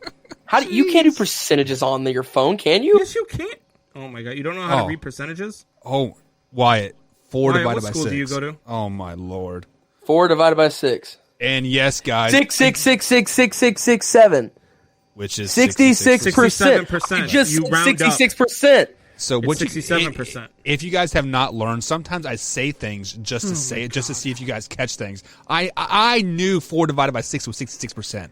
Because if you double 2/3, No, you didn't. You all did not. You all both talked to me like I was stupid when I said it was 66%. I knew I was right. But it's not. It's 67% because you. No, round it up. is not. It is 66.6 It's continued. 66.66666. So it's Continued. 66.7. 67 is No, 67. because there's a 7 at the end of that one, so it's not continued. so Combs, I am confused. What side of the fence are you on the Dak Prescott thing? Is he worth the $40 Dak million Prescott a is year? definitely worth the $40 million. He's the Boom. top 5 quarterback in the league. Boom. Oh my God! Like shut I up. said, I knew that. I Anyway. was just testing you, but nonetheless. Anyway, so what is? I did not have issues determining the percentage, Timothy. I was correct. You have issues determining percentages. Thank you. Professor. Thank you. But Professor. Get off my screen. Dak Prescott is a top 5 quarterback. He has freaking Wyatt has Josh Allen over Dak Prescott, which I think is insane. I said you have Tom Brady, Patrick Mahomes, Deshaun Watson, Aaron Rodgers, and then Dak Prescott. Not in that order, right? I said here are the top 5 quarterbacks in the league, not in any order. Tom Brady, Aaron Rodgers, Josh Allen, Patrick Mahomes, and Russell Wilson. Those are the top 5 quarterbacks in the league right now. He's not better in than any Josh particular Allen and order. Russell Wilson. Oh in a my healthy season, God. he's better than both of them. No, he is not. Yes, he is. What has he done Oh my. in his time as an elite quarterback? Absolutely nothing. He had a rookie. has He had a Josh good Allen rookie done? year. AFC Championship. Okay. In- He did not in win two- the in AFC 2 years. championship. He went to the AFC Championship. That's what I'm saying. In 2 years, he went to the AFC Championship. Dak Prescott's been in the league for, 4 or 5 years now and still has never done that? Dak Prescott's only made it to the divisional round, once or twice? Again. Barely made it there? You're Oh my And who did he lose to in the divisional round? Come on, bring up your drinking game here. The Packers. Dak Prescott is better than Josh Allen. So 3 names that you guys threw out there: Deshaun Watson, Dak Prescott, and Josh Allen. I would all kind of rank them equally moving forward because I think Josh Allen has the most upside out of both of those guys over Dak and Deshaun. And right now, I would put Dak over Deshaun just because Dak has a better team around him moving forward. So if I had to rank them at like going into the future, I would put Josh Allen 1, Dak 2, and Deshaun Watson 3. No, Dak is 3. Deshaun Watson is. I would say it's a toss up between Josh Allen and I would say it's a toss up between Deshaun Watson. Hey, yeah, like I said, I mentioned your drinking game. Tim, go ahead. It's time. Buck, you weren't here earlier, but Tim Leonard said he has a drinking game for the show now. Yeah. Every time I mention the Wyatt brings Packers. up the Packers for no good reason whatsoever, or anytime like that he that. mentions stats from a player from 3 seasons ago and how good that makes them right now, that we should I drink. mentioned that one time we were talking about Carson Wentz. One time I mentioned that. We You were talking mentioned about about Carson Wentz. 17 times when we were talking about Carson Wentz. Because it's true. That's when he was not an true. MVP caliber talent. So Since what? then, he lost his play caller. Joe That is Montana was huge. the MVP in 1989. Does that make him a good quarterback in 2020? I mean, he'd probably start for the Bears right now. Who knows? Who knows? For the Bears All right. in a diaper right now. Sheesh. I have missed you guys for the last 2 hours. I am really bad. I got to jump in on this tail end of the show here. It's unbelievable. I don't understand. We got to take another break. When we come back from break, we're going to talk a little bit more with Buck. We're going to close the show. We'll probably mute Wyatt a few times. No, don't do that. That's kind of yeah. Well, so is his takes all freaking night long. We'll be right back.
Man Hour Nation, it has been a wild night.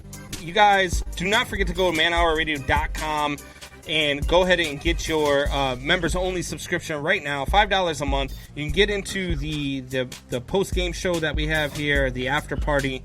You can get yourself a free hoodie after 6 months. So go ahead and subscribe to the Man Hour members-only page, or click on merch and get yourself some free merch. Guys, the guys in the chat right now really want to talk baseball. Before we do that, now, speaking of which, if you are members, I will send out a promo code to you guys tonight to get $5 off any merchandise in the merch store until the end of the month. So if you guys want any merch and you're a member, you're going to get a promo code through your email tonight. So check it out. Don't ever cut me off again. I'm just joking. Okay. I'm just making sure. Anyway, so the boys are talking baseball. Timothy Leonard proposed a question to Hoffy. What do you think about Nolan Arenado? And Hoffy had kind of the same answer that I did when I was asked that question. Predict a struggle this year. He's a different hitter outside Colorado. I think he has a better year or two, but we still be talking about NFC East of MLB. So, look, Nolan Arenado is a very different hit. I was talking to a friend today about baseball, and we actually got on this topic, and he hits 40 points less outside of Colorado. Like, defensively, you know what you're getting out of Nolan Arenado. The kid is a stud, a flat-out stud defensively. Offensively, you don't know what you're getting outside of Colorado. He's a 312 hitter in Colorado. He's a 260 hitter outside of Colorado. So it's a huge difference. And now people will come back at you and say, well, you know, what about DJ LeMahieu and what he's doing with New York? He came from Colorado. He's been a stud for the Yankees. DJ LeMahieu is a different type of hitter. DJ LeMahieu is not about launch angle and all that. DJ LeMahieu is a contact hitter.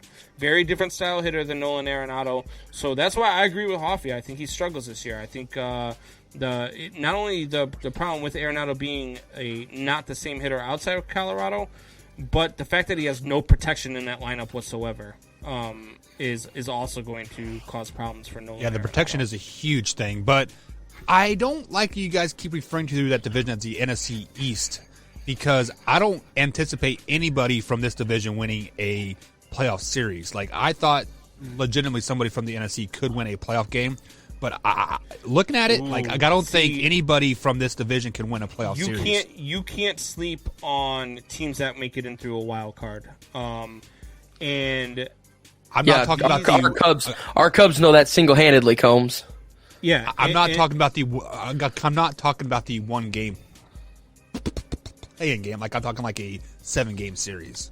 Well, I believe it's still the same playoff format as last year, so everybody plays a 3-game series.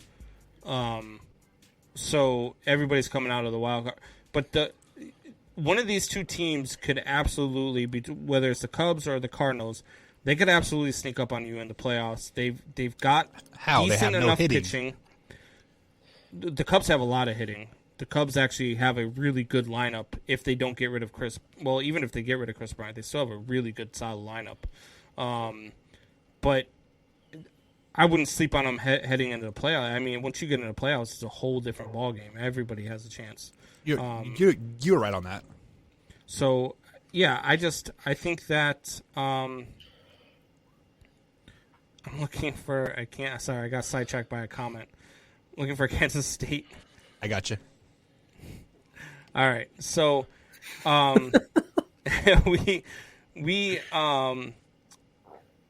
just think that those two teams can't sneak up on you. I think that the Cubs are scarier than the Cardinals because you're a homer. No, I think that the Cubs have more pitching, especially out of the bullpen, than the Cardinals do. If you He's a want to Cubs talk fan, about like I am a Packers fan. So anytime Colin brings up Cubs just out of the blue, guys, just go ahead and drink for that, right? Too. Well, they're in the background of my shot, so you'd be drunk really, really quick.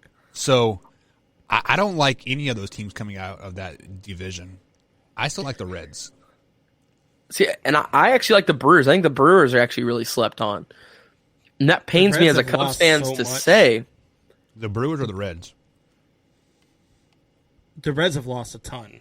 The Brewers, I mean, the Reds lost Bauer. The Reds lost, It doesn't matter because Bauer's a trash pitcher, remember? Yeah. Isn't that what you said? The Bauer's overrated? Bauer didn't matter? But he was still their best pitcher last year. Oh, okay. He won the Cy Young. And they just lost. But he's pitcher. Overrated. Okay. Oh my freaking God! I mean, we're just stating facts here. So hey, he won the Cy Young, the best pitcher on the team, but he is not even in the top 10. But he's had 9 seasons in the league, and only 2 of them has had an ERA under 4. How many Cy Youngs has he won? 1. Okay. When was that Cy Young? Oh my God! Oh, I'm not gonna take trash talk from 2 guys who. Never mind.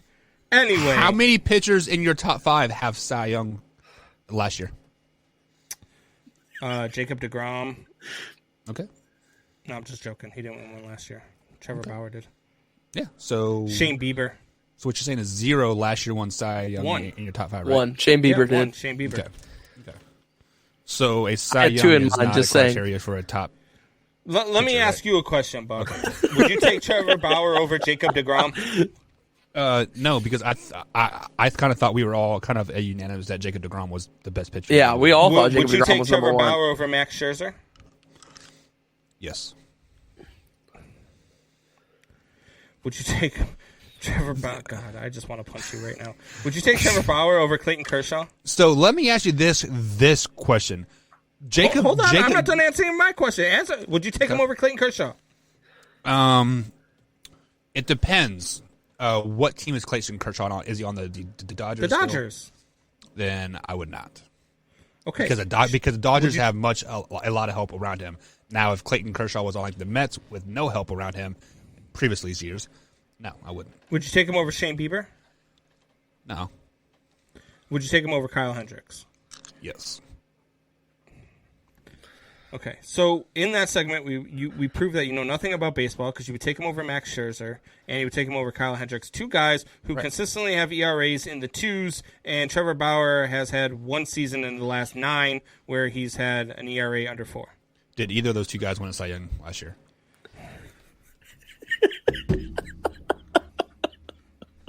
Is that a no, Combs? Just at this point, I'm asking for a friend. Did Kershaw win the Cy Young award? No, but Aaron Rodgers is the MVP, and the Green Bay Packers are the greatest team of all time. Hey, you mentioned the Packers now. Do they still have to drink? Is that how the game works? If Combs mentions the That's Packers, why I did it. Is Combs mentioned the Packers? My God, Timothy, we need an answer here, Timothy. If he mentions the Packers, do we have to drink? I need you to comment that. So Combs, let me ask you this question. We've been talking a lot of a lot of NL Central, but let's talk a little bit of AL Central a tad bit before we leave the show. My Kansas City Royals have been making a lot of off-season moves here in the last month of 6 weeks, and Hoffy said he had them sliding up into his power polls, and I think he almost said they had him at 10. Yeah, I think he took it from 30 to 27th. No, he had him moving up to 15th or 10th or so. I mean, many people are saying this is the doormat league of the Major League Baseball this season. No, the AL Central. Yes. No, the White Sox are really young and talented. Even though I don't like the hire of Tony La Russa, I think that the hire of Tony La Russa holds this team back a year and sets them back. Do you think it tears that team apart with the old school ways with the new team mentality? I don't know. That's the wild card with them. It might. I don't think it mixes well, and I'm not so sure that he doesn't even resign mid-season once he realizes that it's not working and he doesn't want to hold this team back, and then they take off. But no, the AL Central is not the doormat. I mean, the Twins are really young and really good. They are an exciting team to watch, even though they seem to every September find a way to blow it. But every September, heading into September, they're one of the best teams in the league. The Indians lost a lot by losing Lindor. The Royals have gotten better. So, I would not say the NL Central is going to be the doormat of baseball. So when you say the doormat of the baseball, are you talking everybody is sub 500 this year? No, I think, And we don't really care what you think about that, because that's how we're going to end the Man Hour tonight.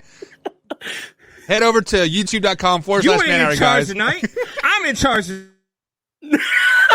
I'm in charge tonight, baby. Man Hour Nation. Man Hour Nation. Rise up. Head over to the members only tab over on the website and check us out. We'll do the after show after that right there, guys. So join us there. We'll be over there at some point. Have a nice night. Bye. And now.